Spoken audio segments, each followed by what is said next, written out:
E dashur kryeministër, e dashur Mari, shpejtësia e Shqipërisë është mbreslënse, ende nuk kam bërë një vit në detyrë dhe kjo është hera e 4 tashmë që ne çelim një grup kapitull negociatash me Shqipërinë gjatë mandatit tim. Kjo na çon në 5 grup kapituj të hapur dhe 28 kapituj të çelur. Ka mbetur edhe një grup kapitull dhe nuk kam as pak dyshim që do ta bëjmë këtë gjë së shpejti.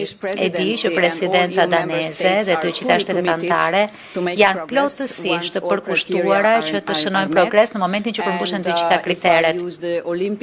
Dhe po të përdorja terminologjinë olimpike, do të jetë më shpejt, më lart, më fort edhe me një ekip, një punë në ekip, dhe siç e shihni ka një trekëndësh të fortë që e mbështet procesin e zgjerimit në tërësi, siç ju e theksuat e dashur Mari, duke qenë një nevojë gjeostrategjike.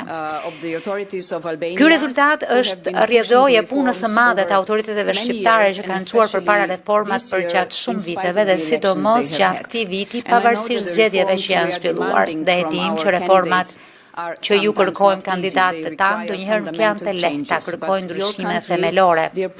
Për vendi juaj, dashur kryeministër, po tregon që mund të bëhet. Shqipëria po tregon që ndryshimi pozitiv është i mundur.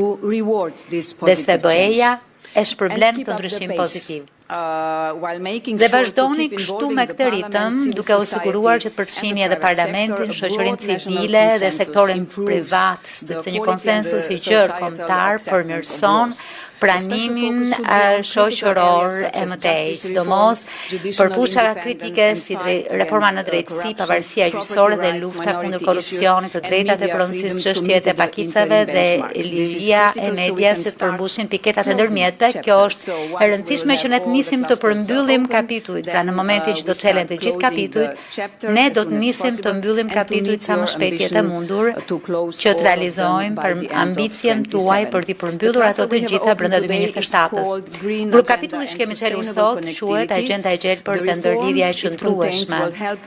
Reformat që përmban ndihmojnë që rritja ekonomike e Shqipërisë të shkojë krah për krah me mbrojtjen e pasurisë jashtëzakonshme natyrore të Shqipërisë, të mbrojnë burimet natyrore, të përmirësojë menaxhimin e ujrave të ndotura dhe të ulë ndotjen e ajrit.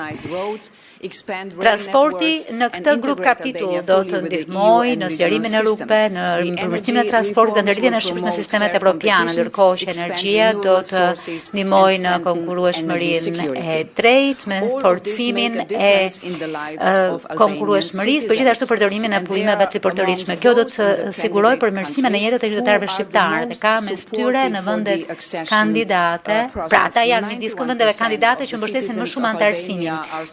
91% e qytetarëve shqiptarë mbështesin antarësimin në BE, 92% i besojnë BE-s dhe 82% kanë imazhin e BE-s dhe këto janë nga shifrat më të larta mes vendeve kandidate.